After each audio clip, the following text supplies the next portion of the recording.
Isso aí, galera, bora lá para mais um React. E hoje nós vamos continuar aqui fazendo uma discussão, tá? Que o pessoal engajou bastante, eu acho que é importante, né? Que é a discussão sobre metodologia da história, né? Sobre o uso político, né? Inevitável, né? Da história, da disputa do passado para que a gente tenha determinadas visões sobre o presente. E o trabalho que a direita faz instrumentalizando a história. A gente está usando aqui o nome do Thiago Braga, porque ele tem um canal gigante, com muito engajamento. Qualquer vídeo dele falando bobagem aí tem 1 milhão de visualizações. Videozinhos com desenhinhos, com uma linguagem fofinha, voltada para criança de ensino fundamental. E é um cara da extrema-direita, é um cara que é mais que um conservador, eu diria um reacionário, né? E a gente sabe para que isso é eufemismo. E ele não é o único. Então aqui a gente está para reagir agora a um vídeo, um corte lá do Inteligência, com o Marcos Furtado e o Jonathan Portela, tá? Comentando posturas do Thiago Braga, do Paulo Cogos. Isso também vale para o Brasil Paralelo, que é basicamente a mesma coisa, só que mais bem produzido, mais bem financiado. Beleza, gente? Então eu acho que é uma discussão que vale, né? Vale porque isso é uma coisa que a gente tem que compreender melhor, até para conseguir não apenas resistir a isso, mas também enfrentar isso, tá? Então, sem mais enrolação, bora pro vídeo. Pinga não, cara. Mas vamos lá, vai. Exato. Coloca um pouquinho só, mas pelo menos pra gente brindar aí. Pegou na minha mineirice aqui, aí eu fiquei envergonhado. Vamos brindar pelo Paulo Cogos. Minha família tá vendo isso aí, mãe, pai, desculpa. Então, ao Paulo, vida longa ao Paulo Cogos? Vida longa ao Paulo Cogos. Long live to Paulo Cogos. Cara, vida longa ao Paulo Cogos. Que isso, cara? Cachaça boa não é pra virar, o idiota. Não sei, os caras viraram.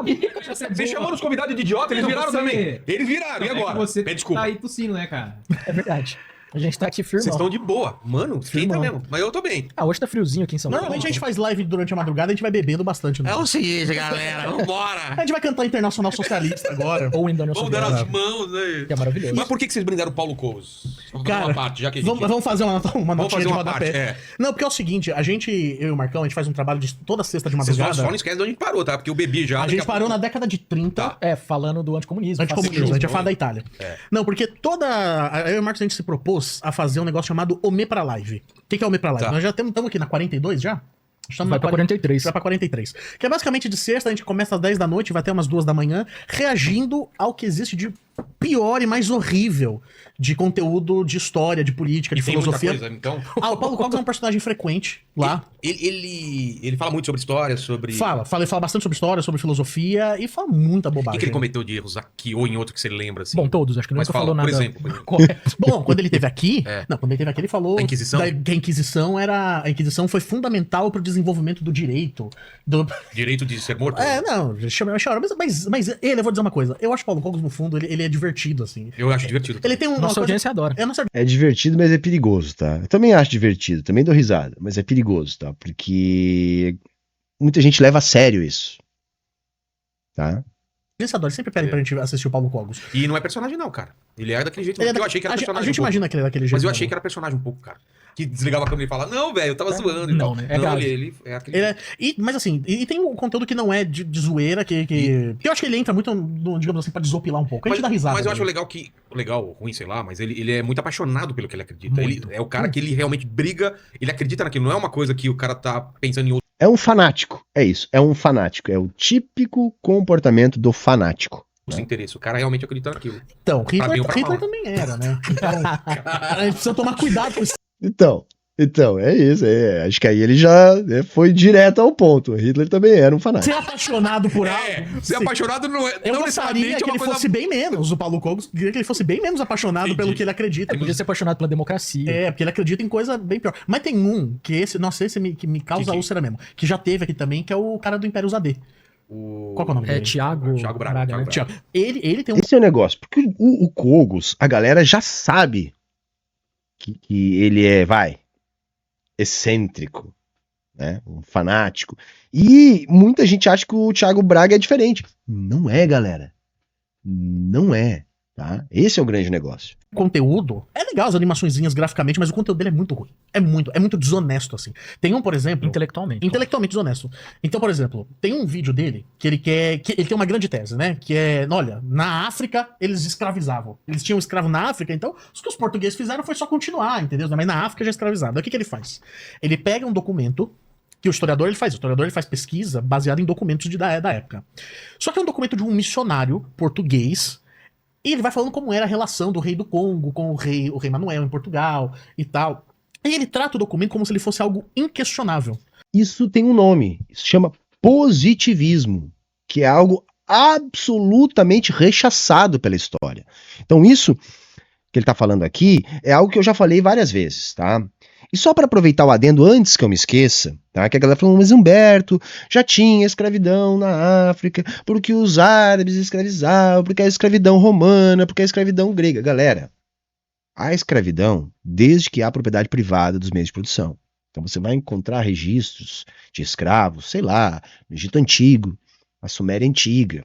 O modo de produção escravista, né, ele é greco-romano, então ele é muito mais antigo. Então você já vai ter uma indústria da escravidão na Grécia Antiga.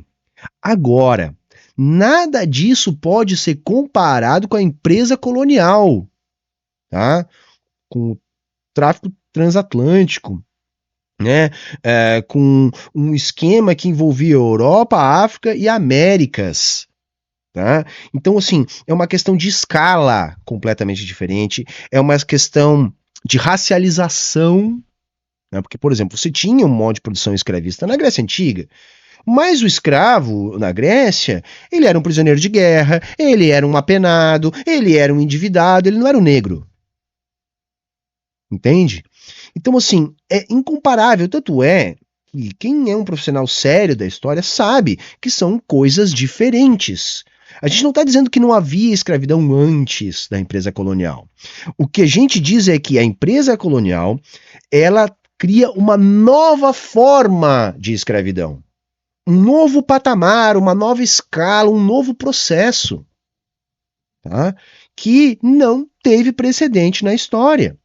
E a gente não pode, em maneira nenhuma, querer fazer o que o Thiago Braga faz. Quer dizer, olha só, mas os líderes africanos, vejam bem, eles também vendiam os escravos. Sim, eles vendiam os escravos porque eles eram estimulados a isso.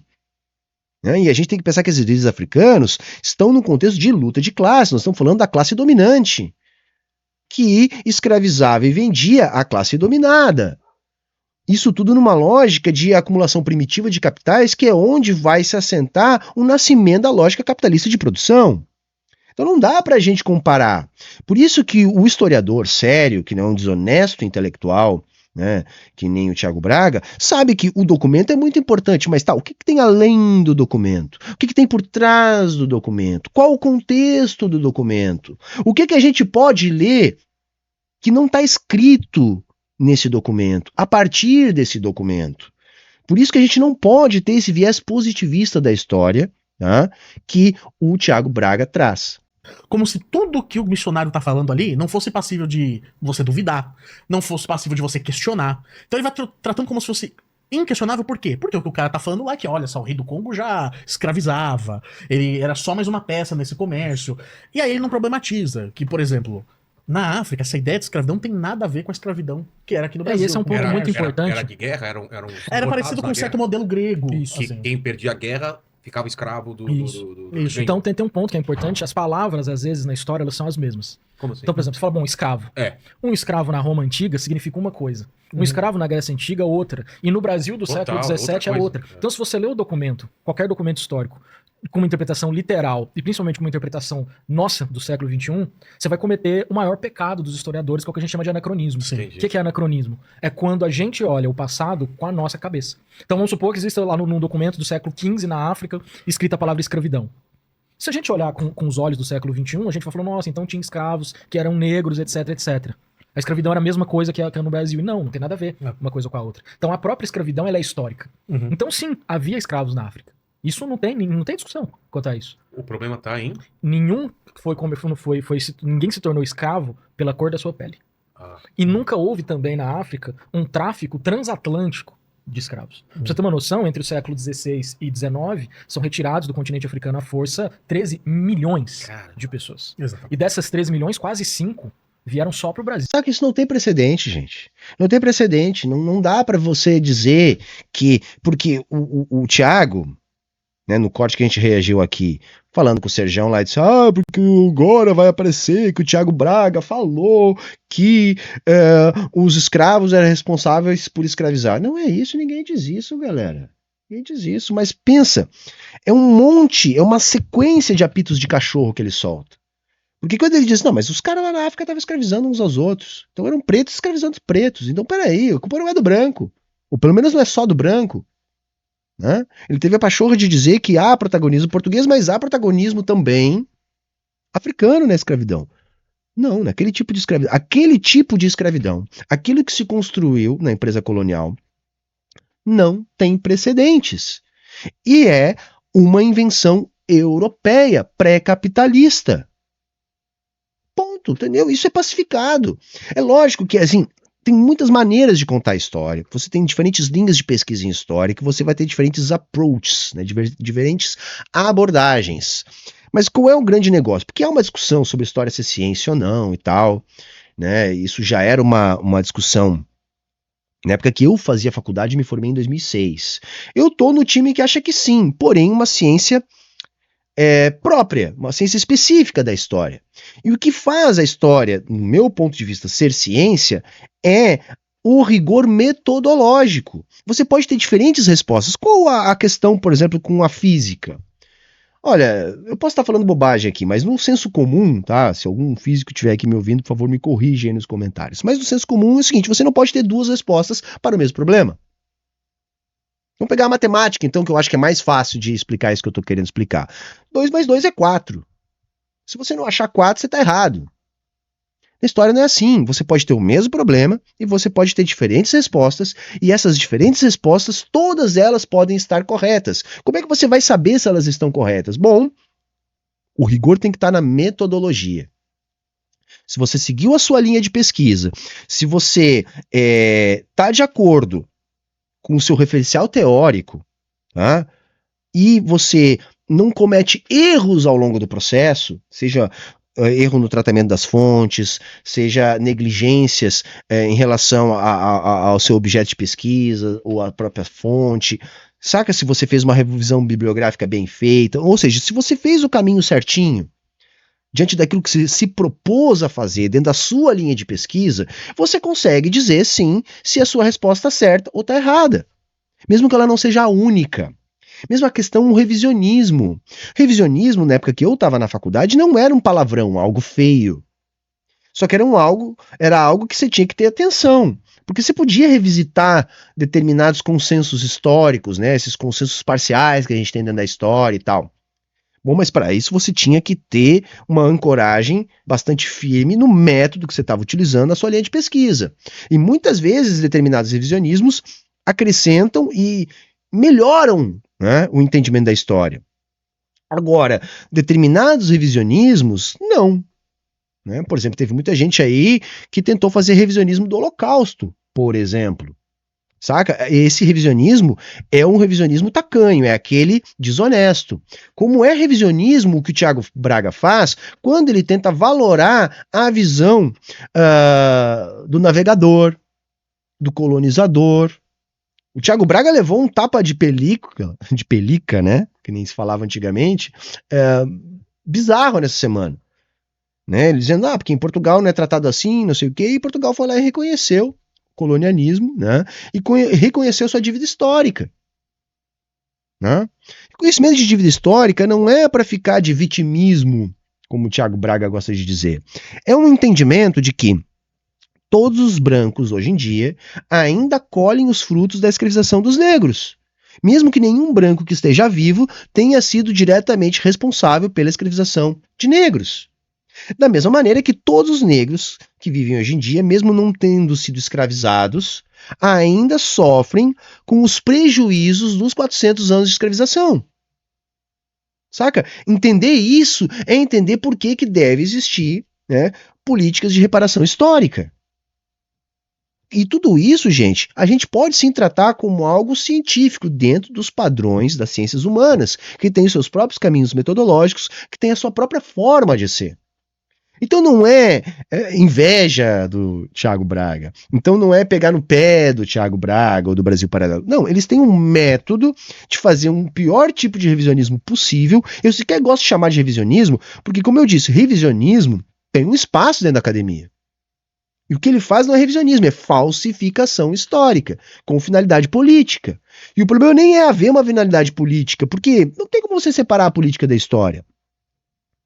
Né? A gente disputa o passado o tempo todo, o problema nem é esse. O problema é você deturpar o método, você fazer algo que não é válido, tá? Cientificamente dentro dos padrões da história enquanto ciência, para quem classifica a história como ciência, eu estou aqui admitindo que sim, existe esse debate, tá?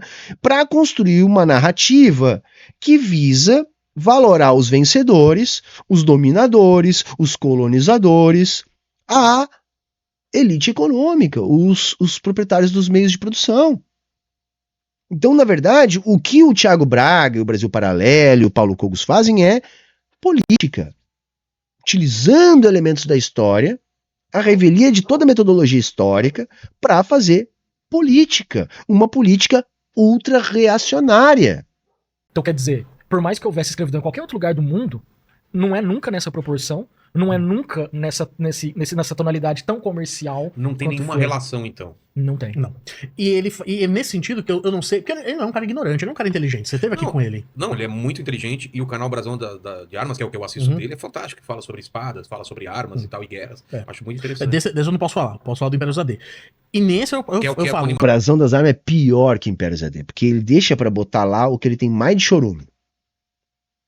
No Império ZD, ele ainda tenta fazer de conta que ele é imparcial. Nenhum historiador é imparcial, tá, gente? Como nenhum jornalista. O problema não tá em não ser imparcial, porque isso não existe. O problema tá em ser desonesto. Por isso que eu digo, eu prefiro quando eu sei o alinhamento político do interlocutor que eu tô ouvindo, que eu tô dialogando. Porque aí você já sabe, não, de onde ele vem, para onde ele vai, o que ele defende. Agora vamos ver os argumentos, vamos ver como é que ele reconstrói, como ele constrói o seu argumento. Tá? Porque quando a pessoa se apresenta para mim como, eu sou imparcial, eu já tiro essa pessoa para mentiroso. Entende? Não há essa imparcialidade. Não há historiador imparcial. Não há professor imparcial. Não há. Agora, há honestidade e desonestidade. Eu não faço nenhuma questão de parecer ser imparcial. Agora eu procuro parecer ser honesto intelectualmente. Não, eu defendo essa linha, essa aqui é a minha linha, né? É o que eu defendo, é o que eu acredito, e tá aqui os meus argumentos. Agora você pensa aí. Agora eu procuro ser honesto no que eu falo. Quando a pessoa se apresenta como imparcial, na minha interpretação, essa pessoa já se apresenta como um desonesto. Eu não acho que ele faz um trabalho que é de uma pessoa ignorante. É desonesto. Ele é um cara, claramente, de direita. Não sei, me parece ser um cara mais extremista de direita, até talvez pró-monarquia. Não sei também. Claro que é, não é será, é lógico que é. Tá? Ele é pró-monarquia, ele é Deus vultinho, tá? Ele relativiza aquilo que há de pior na história, como, por exemplo, a escravidão, que é o que a gente falou agora. Sim, porque quando você coloca a questão da escravidão da forma como ele coloca, ele está relativizando. Ele está dizendo, olha, não, peraí, nem só o colonizador é malvado. É sim, a gente tem como afirmar categoricamente que a escravidão e a colonização foram ruins para os povos colonizados e escravizados. Dá sim para fazer um juízo de valor aí. Sim, foi. Isso é flagrante, isso é evidente. Então, quando você coloca, não, mas não foi só ruim, foi bom, você já está relativizando. E essa relativização, ela vai para todo lado. Saca? Quando vê, você está relativizando o Holocausto. E por aí vai. E é onde essa turma termina. Os vídeos dele são cheios de apitos de cachorro. Para coisas que são discutidas nos chãs. Saca? Então ele não fala abertamente, porque o público é amplo, e ele quer poder sentar na frente do Serjão lá e dizer, não, divulgação científica. Na boa, gente. Saca? O Thiago Braga falar que faz divulgação científica é um tapa na cara de quem faz divulgação científica.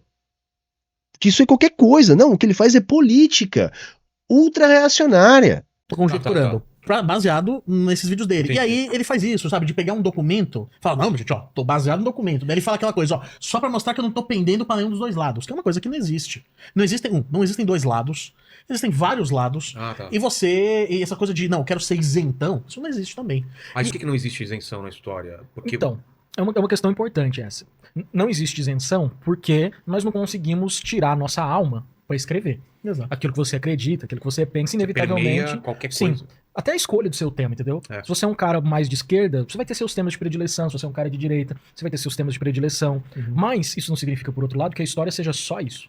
O problema dele não é que ele é de direita. O problema é mobilizar a história para confirmar suas teses que você já acredita previamente. Essa é a grande questão.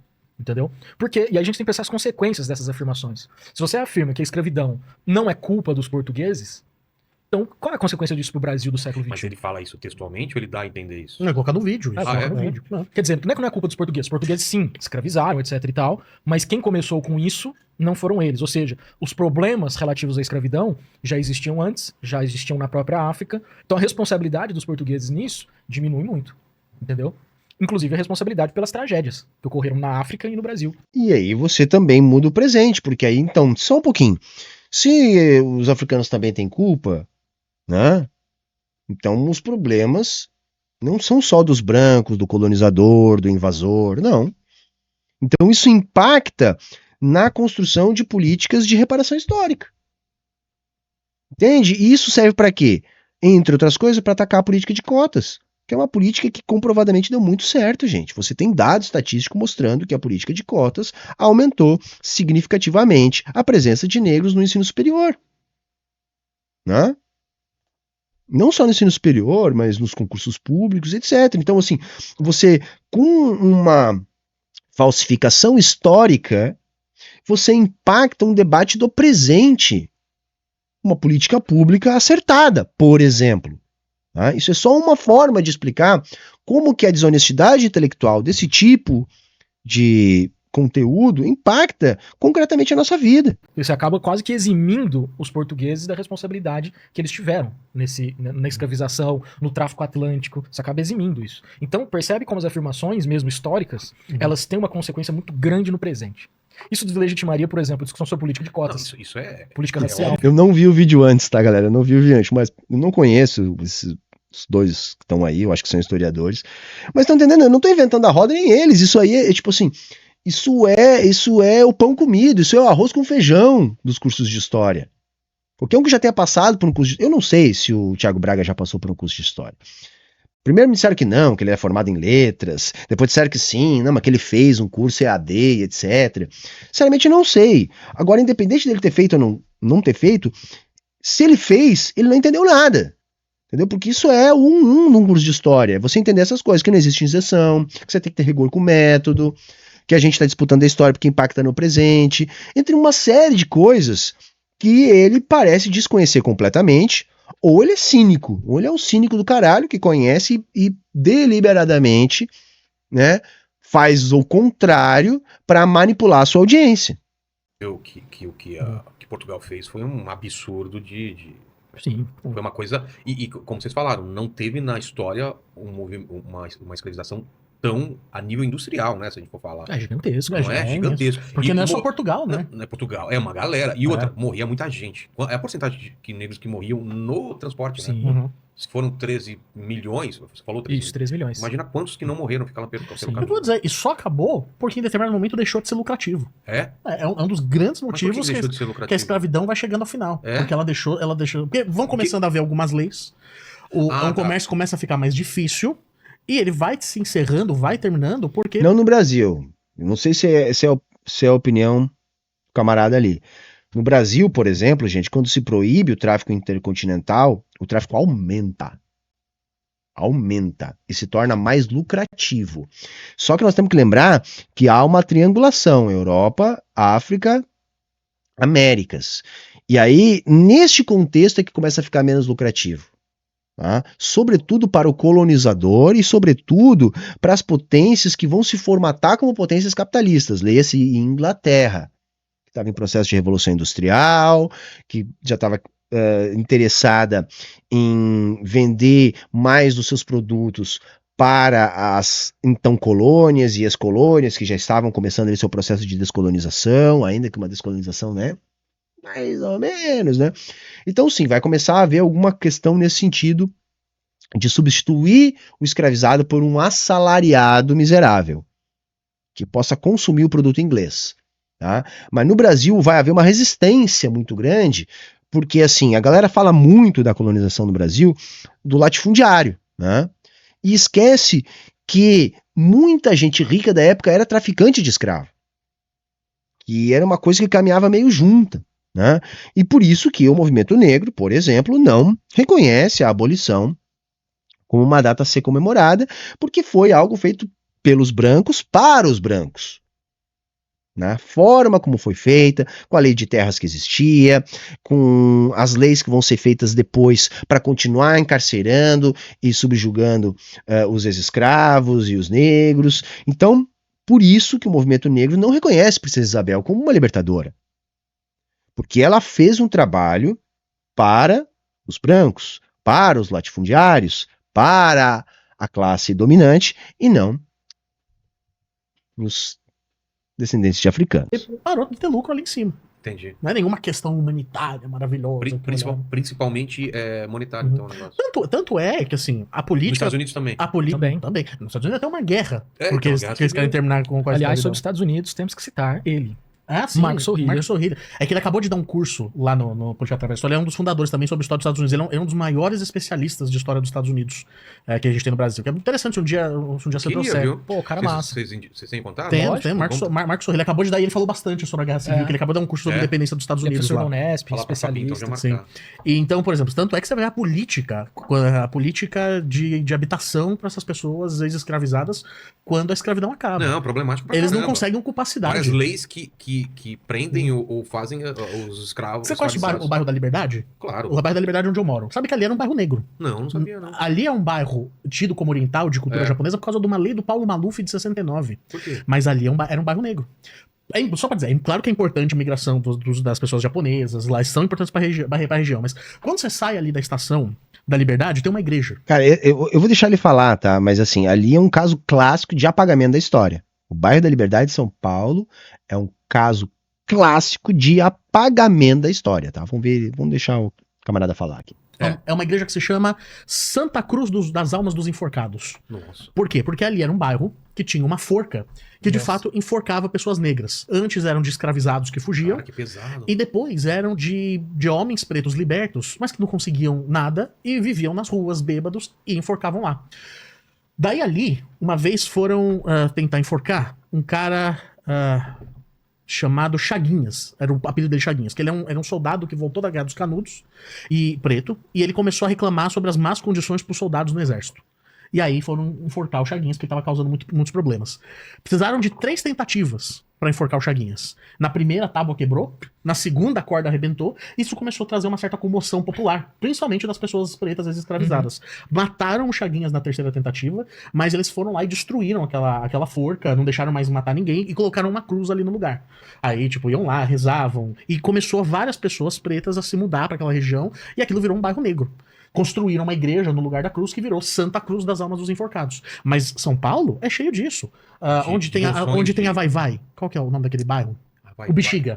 Você fala do Bexiga, pensa em Itália. Você pensa em italiano. Total. Era um bairro negro. O que sobrou da memória negra é Vai-Vai. Ali. No Rio de Janeiro eles construíram um cortiço.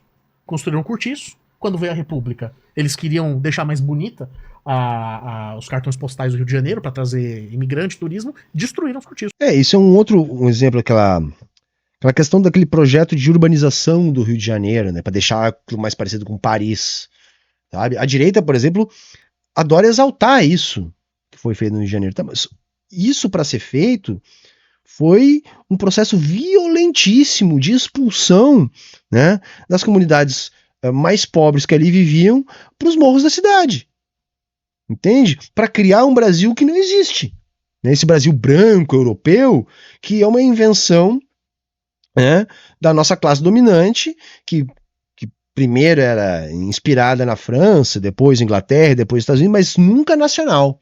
Porque tem uma outra coisa que me incomoda muito, é que essa nossa elite econômica, essa nossa classe dominante, ela é anti-brasileira, gente. Eles odeiam rigorosamente tudo que é do Brasil. Tudo que é nosso, eles odeiam a nossa cultura, eles odeiam o nosso povo, eles odeiam a nossa música, eles odeiam o nosso clima. Tá? Eles odeiam tudo que é genuinamente nosso. Saca? Para fazer um simulacro, uma coisa mal feita, de uma imitação de uma sociedade que é extremamente decadente, né? Que é essa sociedade de inspiração branca europeia.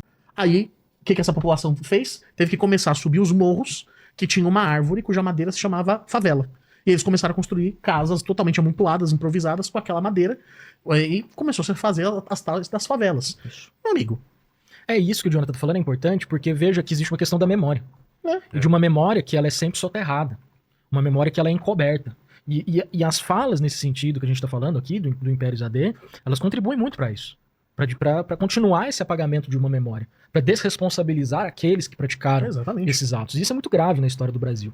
Porque nós temos uma relação muito complicada com o nosso passado. Total. Nós evitamos alguns pontos do nosso passado, né? Inclusive a questão racial, é muito evidente isso, né? A ideia É isso, e aí esses canais, o Cogos, o Thiago Braga, o Brasil Paralelo, eles vêm num movimento, porque olha só, galera, a gente contava nas escolas brasileiras a história dos vencedores. Então, essa história positivista, essa história do apagamento, sabe? A gente aprendia, eu que tenho 42 anos, ainda aprendi assim no ensino fundamental.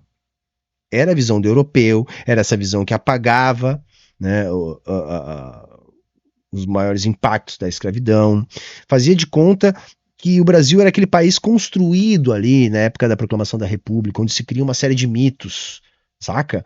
Tudo isso é mito, gente. Dia do Fico, Brado da Independência, saca? Essas coisas elas foram sendo construídas para criar uma ideia de unidade nacional, de identidade nacional, e junto neste processo veio um processo de apagamento, né, da história do colonizador, que se colocou no Brasil como classe dominante em função da opressão de indígenas, de escravizados. Então se constrói, e a gente aprendeu assim. O que acontece ali, acho que por volta dos anos 80 isso começa a ficar mais flagrante, né, junto do processo de redemocratização, um esforço da Academia de História de recontar essas histórias, não mais a partir da perspectiva dos vencedores, da perspectiva do colonizador, do branco europeu, tentando criar uma perspectiva mais nossa, uma perspectiva que explique melhor a nossa desigualdade, a condição dos indígenas, do negro, né? E isso começou a ser introduzido, né, cada vez mais nos nossos currículos. O Brasão das Armas, Império ZAD, Paulo Cogos, Brasil Paralelo, vem como um movimento reacionário para se contrapor a este movimento da história. Então, não, o que eles defendem é que a gente volte, por isso reacionário, a contar a história do Brasil como se contava nos anos 50, nos anos 40.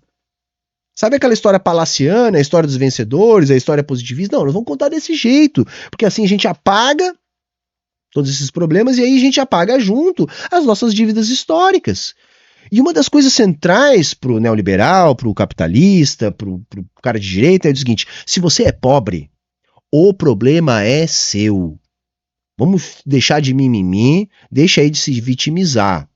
Todo mundo tem as mesmas chances. Não tem, galera. Não tem. Não é porque um negro pode vencer que seja uma coisa parecida em termos de chance de vitória. Vitória entre aspas, você está entendendo, né? Entre um branco e um negro. Não é. Não é. Se você vai encarar o mercado de trabalho e é branco, você vai ter privilégios. O negro vai ter prejuízos. Isso é historicamente explicável. Então, na verdade, tudo isso que essa onda reacionária faz para quê? Para dizer, não, olha, se tem mais preto do que branco na cadeia, é que os pretos escolheram roubar.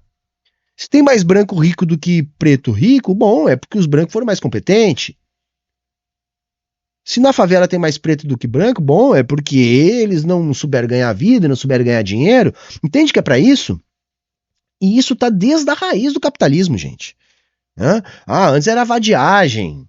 Agora é ausência de empreendedorismo, não pensar fora da caixa, ou se não, é ausência de preparo intelectual, de estudo. Ou seja, você sempre tenta colocar no indivíduo problemas que são estruturais da sociedade. E assim você não questiona o capitalismo.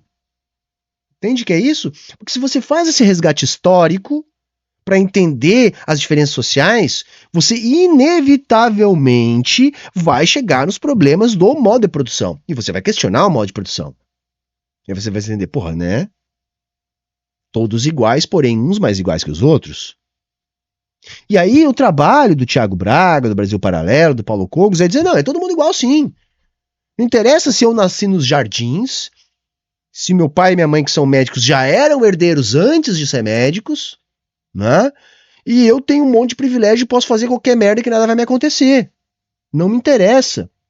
Porque a minha oportunidade é a mesma de um preto pobre favelado. Não é, gente. Não é. Não é a mesma oportunidade. Só que toda essa construção e essa instrumentalização da história servem justamente para no fim dizer isso. Não, política de cota é racista. Porque aí você está dizendo que o negro precisa de um arrego. Estão entendendo? Se todo mundo é igual, por que o preto precisa de vantagem? Então isso é racismo. Isso desemboca nisso. Porque a ideia é você apagar a construção histórica que cria as diferenças entre a gente, as diferenças de oportunidades, para você não ter nenhum tipo de política de reparação, né? Porque se você não tiver nenhum tipo de política de reparação, os brancos de hoje vão continuar vivendo os privilégios conquistados pelos brancos escravizadores. Eu não escravizo ninguém. Mas você colhe os frutos da escravização dos seus antepassados.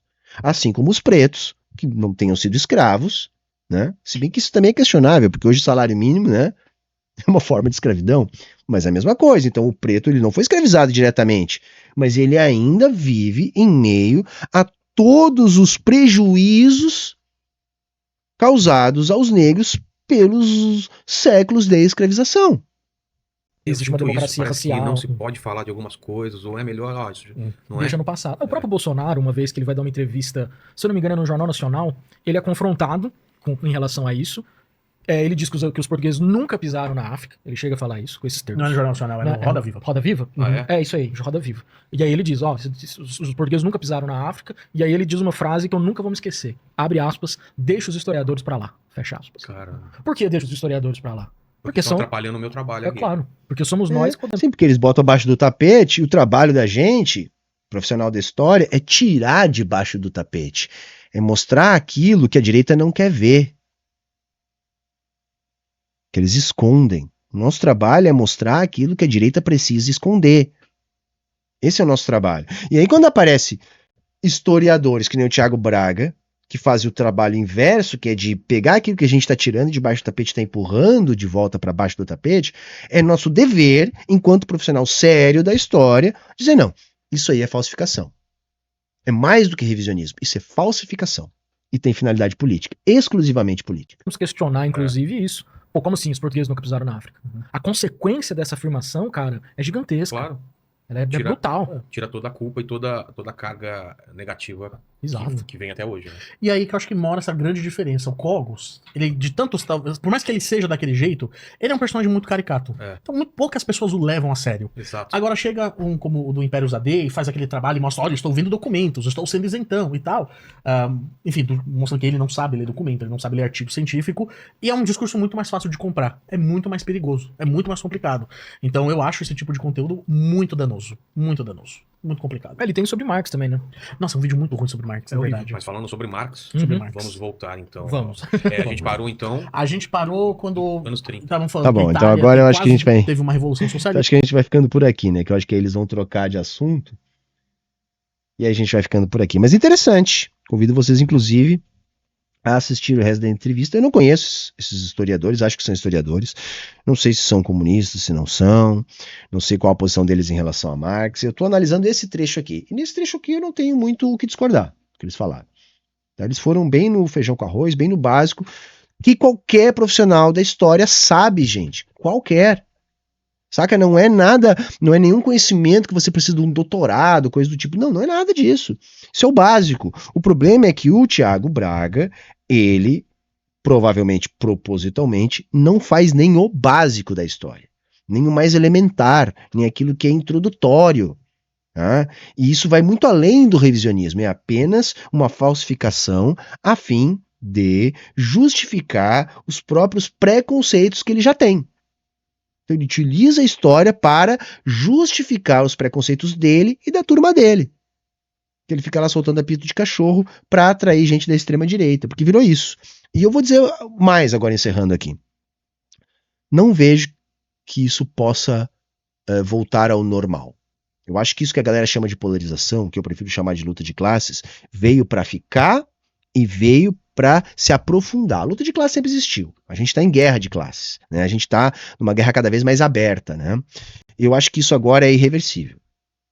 Eu acho que a gente vai passar por um momento de ruptura brutal na próxima quadra histórica. A gente já está neste processo e é por isso que a reação, por isso que o movimento reacionário, dentre eles o mais flagrante, que é o nazifascismo, isso veio e vem com muita força. E a gente sabe que a gente não derrota esse movimento com discurso, abraçando árvore, dando bom dia pro sol. Não, é guerra, tá, gente? É guerra. Foi assim que a gente afastou esse problema no século XX. Só que uma coisa tem que ficar bastante clara, a gente não pode derrotar o fascismo no capitalismo. Para haver uma derrota definitiva do fascismo, tem que haver uma derrota definitiva do capitalismo. O fascismo é parte constituinte do capitalismo. Basta a crise ficar mais flagrante, mais prolongada, que emerge o fascismo, que fica permanentemente ali, né? Mas ele normalmente está escondidinho, normalmente ele está falando baixinho. E quando a crise vem e não passa, aí eles começam a gritar aos quatro ventos o que de fato eles acreditam, o que de fato eles querem, e nós estamos nessa quadra da história, mais uma vez. E mais uma vez, nós precisamos dos comunistas. Porque só quem tem a capacidade de derrotar mesmo os fascistas são os anticapitalistas, os comunistas. Nenhum capitalista tem de verdade interesse em acabar com o fascismo. Por isso que todas as lideranças fascistas, seja no século XX, seja no século XXI, vão receber apoio direto ou indireto de grande parte da classe burguesa. A gente está vendo Trump, a gente está vendo o Bolsonaro. Essa gente vai receber apoio dos grandes capitalistas, como foi na Alemanha, como foi na Itália no século XX e como é agora.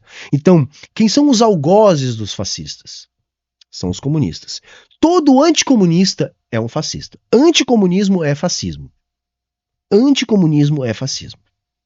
Porque os comunistas são os verdadeiros antifascistas. Não só os comunistas, os anticapitalistas. Então vamos colocar aqui junto também os anarquistas. Então os anarquistas e os comunistas são os antifascistas. De resto, nós não temos. Nós temos pessoas que têm algumas diferenças, no máximo, né, que é o iludido do social-democrata, que é um iludido, né, muita gente boa, muita gente legal, né, reconhecem os problemas e tudo mais, mas não tem como antagonizar o fascismo, porque eles seguem ainda iludidos com o reformismo capitalista.